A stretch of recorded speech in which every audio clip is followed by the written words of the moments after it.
Hey, hey, hey! It's Nicole Onoscopi, and the time has come to get wiggy with it. So grab your teasing comb, and let's go. Before we get started styling, I'm just gonna kind of go over some of the tools we're using today. I'm gonna start with my teasing comb here. There's a lot of different teasing combs out there. It's very personal what people like to use. So kind of play around, see what you like. This is the one for me. It's kind of got bristles all over the place. I also love this comb here with a little pick on the end. It's great for picking little things out as you work. Clearly it's well loved and covered in hair. I also love my bigger pick for brushing things through. I have a paddle brush on hand. Of course, it's the Wicked one. Lots and lots of gator clips for kind of sectioning hair, keeping it out of the way as you work. Today we're doing a double stack, so you'll need 2 wigs. Same color, similar color. Sometimes you can be a little crazy and do different colors. I've seen it done successfully.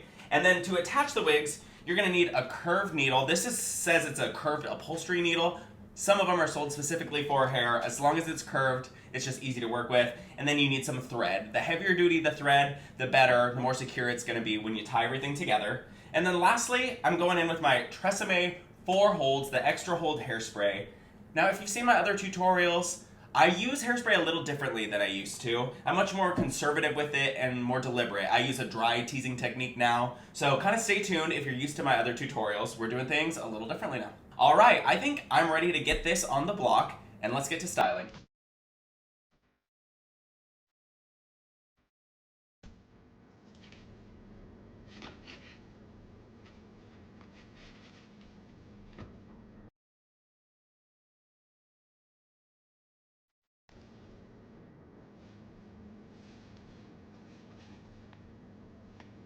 Here we are, the wig is blocked. Now I'm gonna go in with the end of my teasing comb, kind of pick out some sections in the front to pull out so that we can hide the joint when we do our double stacking, and hair to use as the bang section. Now I'm kind of going right where the lace frontal meets the rest of the cap, just so that we have something sturdy to sew into. I'm gonna pull all that forward, down to the ear.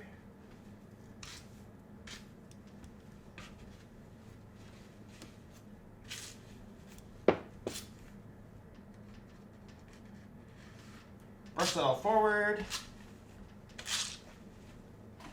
Twist that and take one of your clips there. Hold that, and then you can kind of take some of these longer pearl head pins and pin that clip in place just so that it doesn't move around as you're working on the rest of the wig. Now we can move on to the back. I always like to start teasing at the back of the wig and move my way forward. I always work 4 tracks of hair at a time. So again, we're gonna go in with the pick. Starting from the bottom, find your 4 tracks up. Pin that up and out of the way. It doesn't have to be super neat, just get it out of your own way so that you can work. Be nice to yourself, get yourself set up in a position. I have just successfully done a section. I grab a section of the hair here that is about the width of my teasing comb. Brush that out, make sure the ends are nice and loose, and then we're gonna just pack that hair into the base.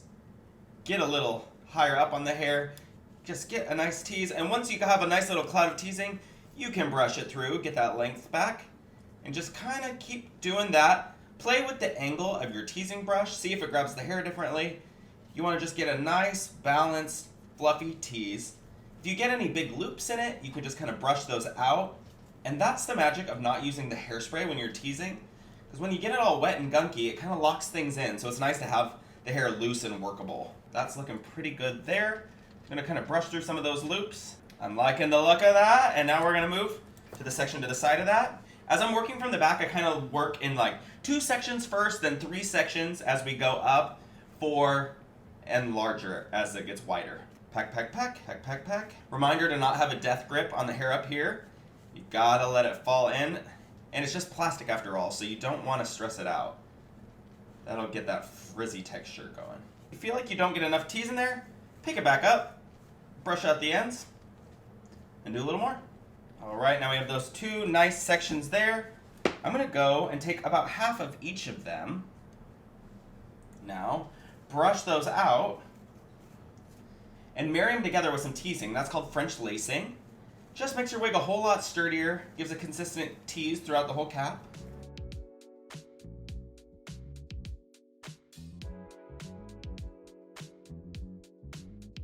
Use my pick to get that teasing just a little uniform.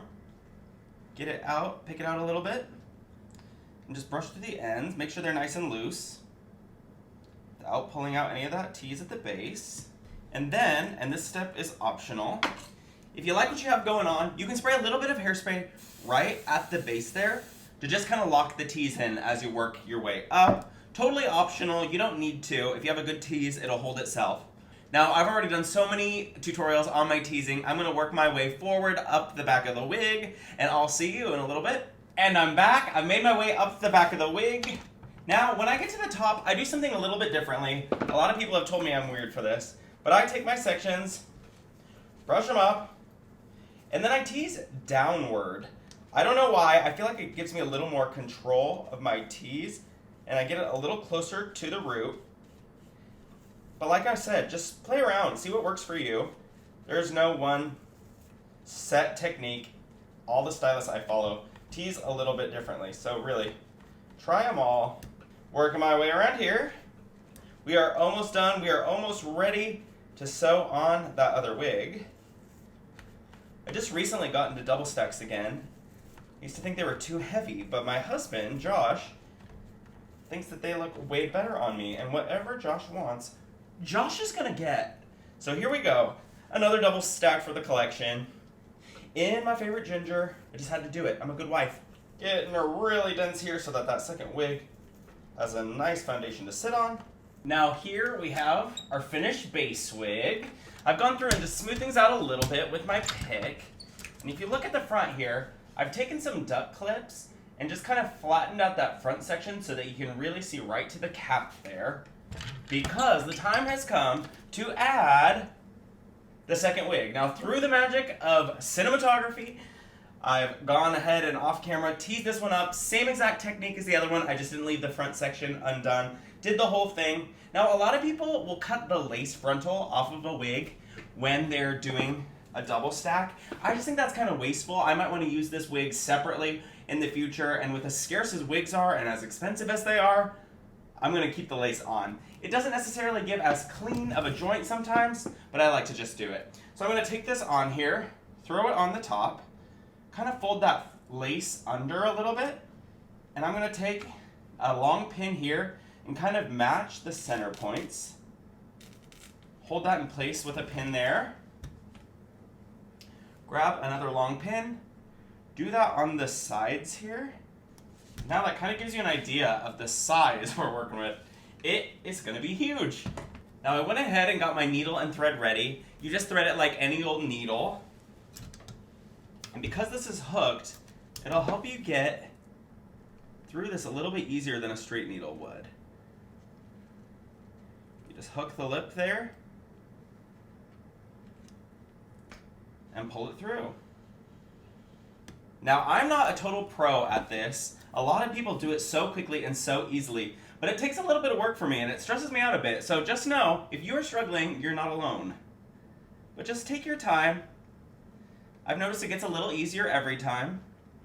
So just keep at it. Like I said, I started at the center, working my way around.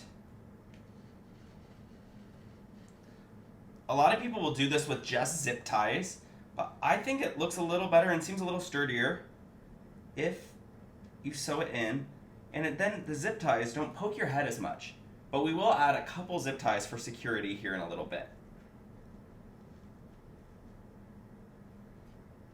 Keep that hair out of the way as you're feeding that needle.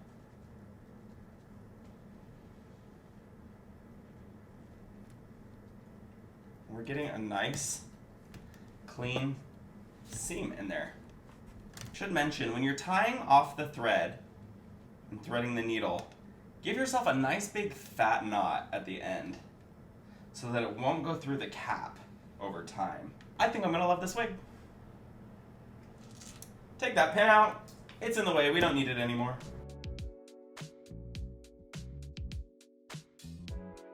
Now I'm gonna keep going down this side. I'm almost there. When you're done, Cut it, tie it off like you would any old thread, normal sewing techniques. And then I'm gonna repeat that starting at the center, down the other side. It's really coming together.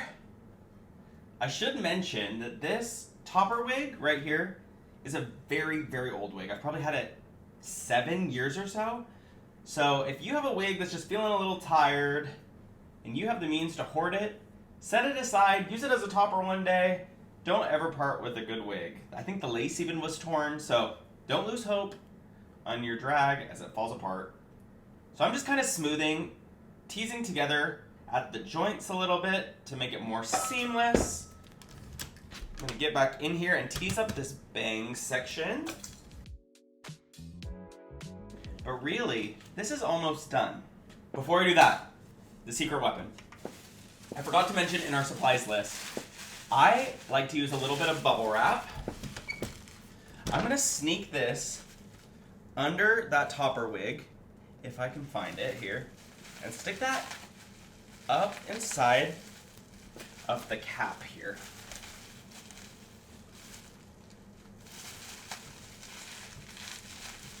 It's already huge, but I just want a little extra volume. And I like to use plastic because then you know it won't get soggy if it ever gets wet or sweaty in there. Oh yeah.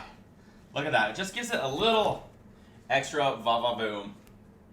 Oh, Mr. Onoscopi is gonna like this one. And before we finish this wig, we will go back in with some zip ties to secure the back of this topper wig and keep that back in there.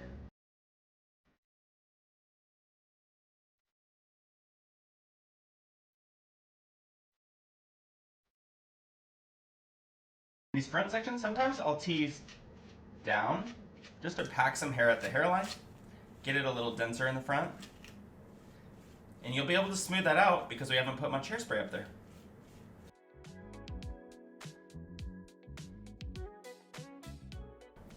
I'm going to keep working my way around the front of the wig, and we'll finish this up in just a second.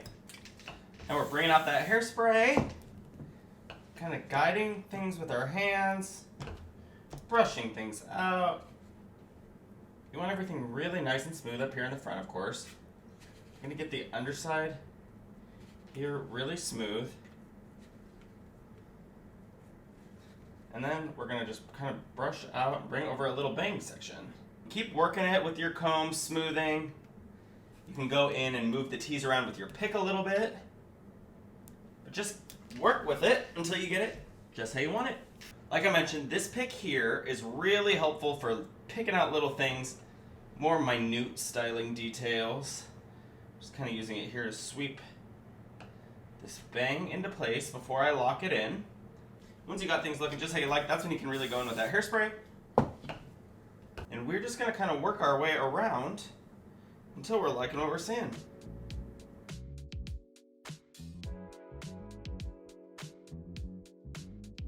And there, I'm finally starting to like what I'm seeing in the front.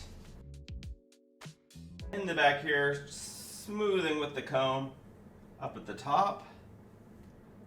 Then you can kind of just pick out little pieces, smooth it out with the little pick end. And we're going to keep doing that on the back until we have a pretty uniform look.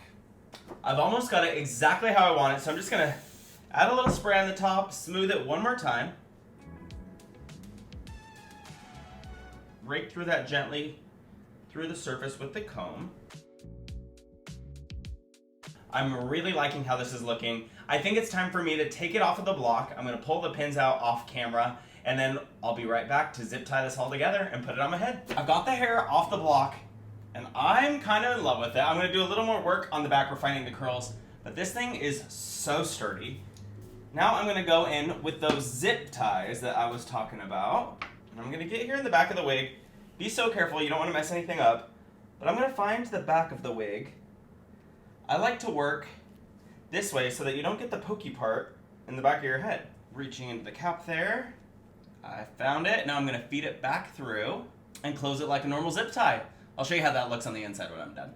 And there is what it looks like on the inside. You can see those two little zip ties there. I made sure to cut the ends so that they don't poke through.